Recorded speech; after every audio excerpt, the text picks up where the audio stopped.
Hi guys! Welcome back to my channel. In today's video, it's going to be another mukbang, but this time it's with Yoshinoya America.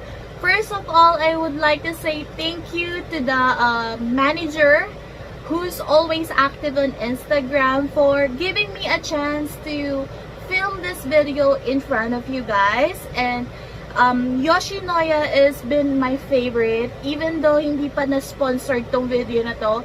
It's my go-to fast food place, especially because they have rice bowl. And it's Jay's favorite too, my hubby's favorite food too, whenever he goes to his work.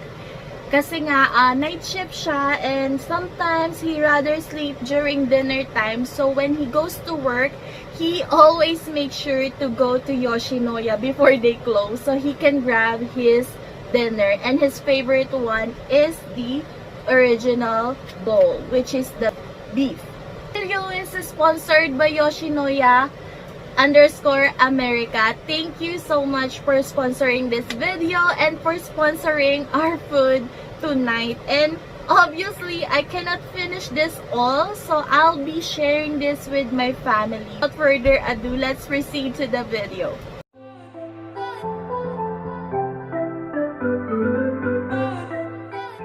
So let me talk about the food in front of me first before we start eating. By the way, you guys, I have a special announcement later at the end of the video, so please make sure to finish the video and help me guys and answering some questions that I gathered on Facebook and Instagram. And thank you guys so much. I know it's last minute. I bugged all my friends online because I forgot to post yesterday. I should have posted it yesterday, so people have time to, you know, think about questions that they have or they want me to answer. So I'm here at the Yoshinoya America website. Can talk about the food in front of me first. Anyway guys, if you sign up at Yoshinoya app for the first time, you will receive a free regular bowl with the purchase of a drink only. So make sure to download the Yoshinoya app, and it's available at App Store and Google Play. Here is my favorite and Jay's favorite bowl from Yoshinoya. This is the regular original beef, and this is only $6.59 if you want the bowl only. But if you want to upgrade it, you only need to add at least $2.99, and you'll get to choose from their drink selection and a side as well. The thin, juicy ribbon of gyudon beef and chopped onions slowly simmered in a sweet and savory herb miso soy broth, served with our award-winning steam rice or another base of your choice. But I'm a fan of white rice, so all the bowls in front of me are all white rice.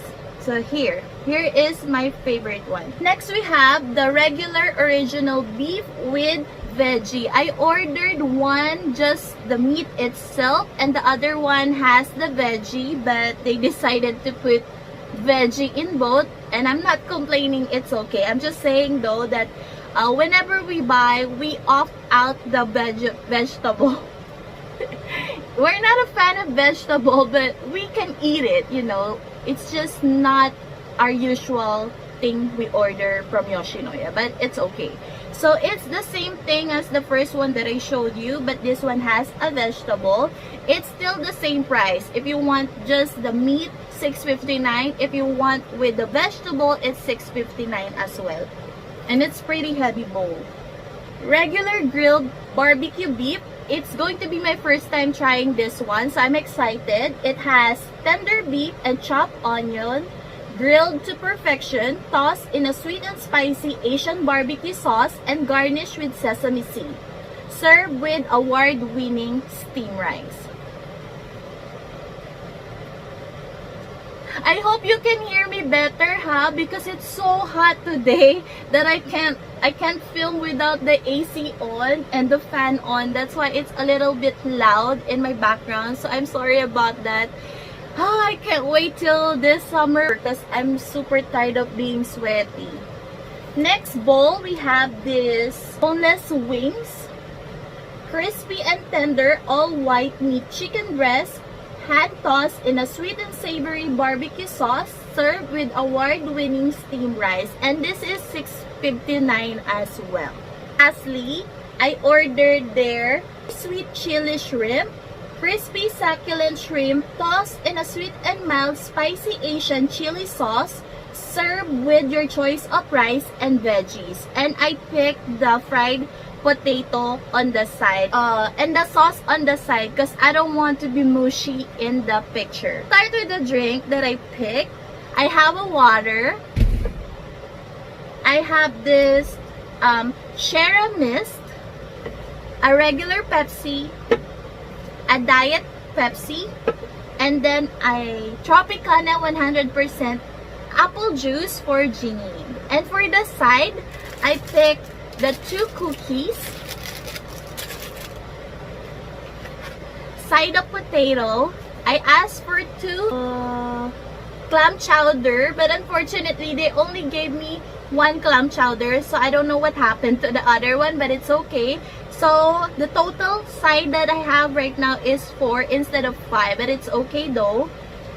People make mistake and it's okay. And lastly, we have this signature spring or vegetable roll. I'm gonna directly eat from the bowl because like what I said earlier, I'll be sharing this with my family. So, I have a plate with me and a spoon and a fork.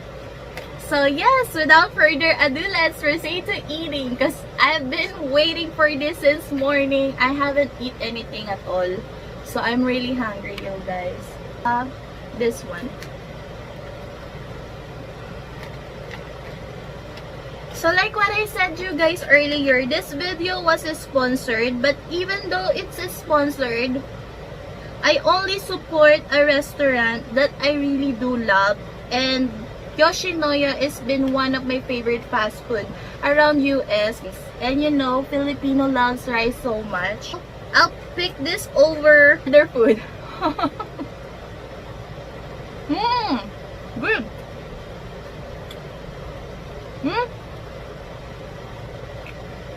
I love chicken wings, you guys. And this one is a boneless chicken wings. But you know, from the bone, because you get the same texture, it's just without the bone. Ang harap.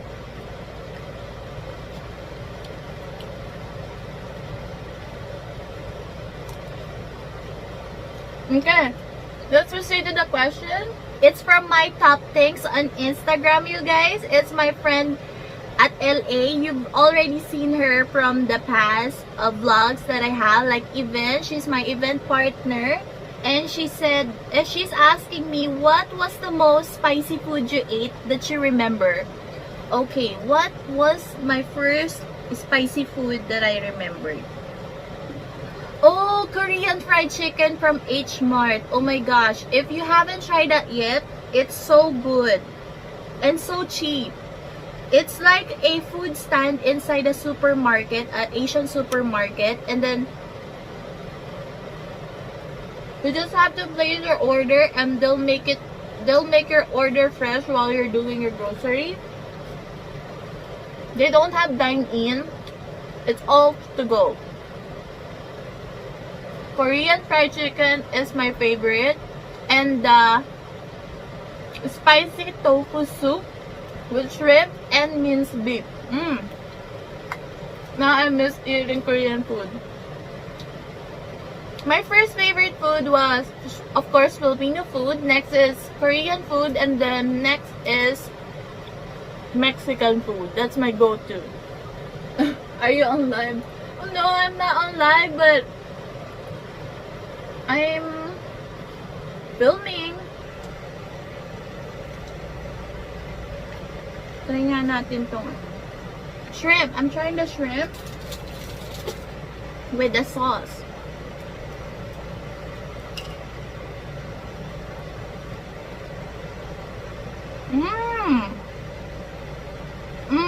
It's not crispy, but tastes good. Kakao. This is from Sis Joni. I will put her Instagram and YouTube on the screen. Please subscribe and follow her. She bakes as well. If you're in her area, I'll put all the information here and on the description box. She's asking me, where do you see your baking business 5 years from now? Thank you, Sis Joni. I love the question. Ayan. Where do I see my baking business 5 years from now? Pwede na mangarap, diba? I can dream. Okay? I see it, well, English talaga. Pwede ba Tagalog na lang? Hindi kasi lasing eh. I see my business in 5 years na meron akong maliit. Humble tayo, humble. Meron, nakikita ko yung small business ko, like the baking business, 5 years from now, na meron na sa Philippines, kahit maliit lang, and then it will be operated by family. Para, you know, makatulong sa family sa Pilipinas. And at the same time, makamanage pa din ng family member at hindi ibang tao. Kasi mas okay yung mamamanage ng family yung business mo kaysa ibang tao yung pagkakatiwala mo, because it's hard to trust nowadays. But yeah, that's where I see my baking business in 5 years, na meron na ako maliit na bakery or bake shop sa Philippines. And yun, I don't see it here because it's hard to have a actual store here in the US. I don't know how to handle all the paperwork and, you know, safety and stuff. But yeah, sa Philippines yung goal ko. So I hope I answered the question right, and I hope magkatotoo yun in 5 years. Thank you so much for the question. Next question from GK. He's a friend of mine and he has a YouTube channel. I met him in a Facebook group that has all the, you know, small-time influencer and YouTuber like me. I met him so long na and we haven't met in person, but we always keep in touch. So thank you, bro, for your question. Sabi niya gusto niya akong pagpawisan, pero naka-easy kasi ako, bro, so hindi naman ako pagpapawisan. But I love your question. Thank you. I'll try the teriyaki beef. Ang harap. The sweetness is super right.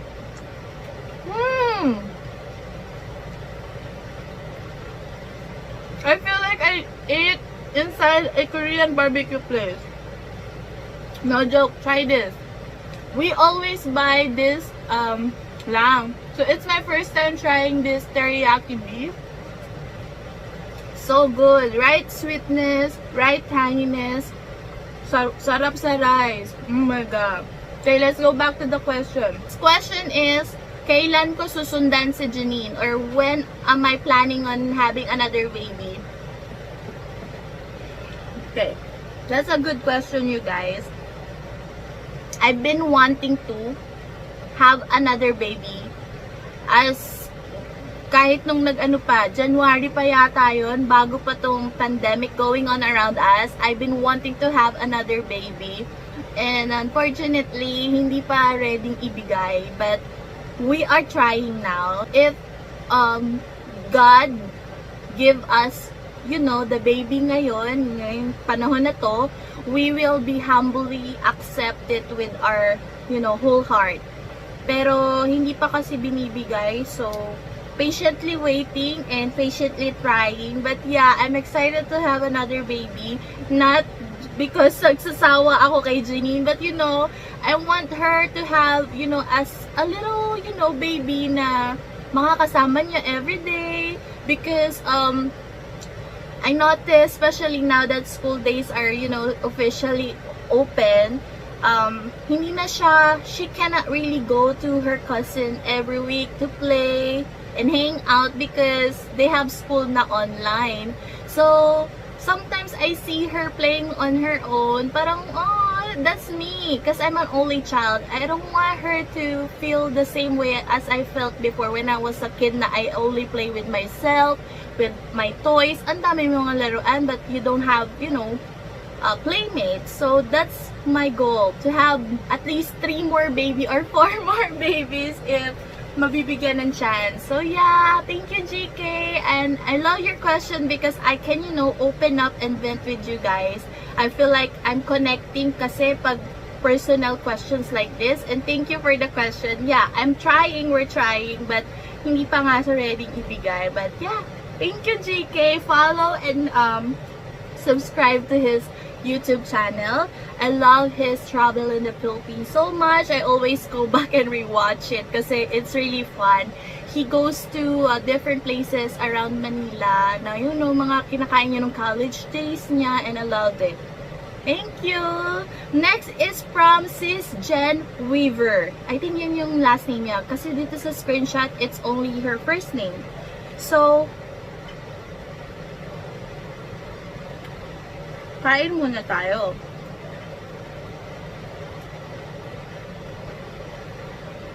You know what? I'm happy that it include vegetable because I feel like eating vegetable today.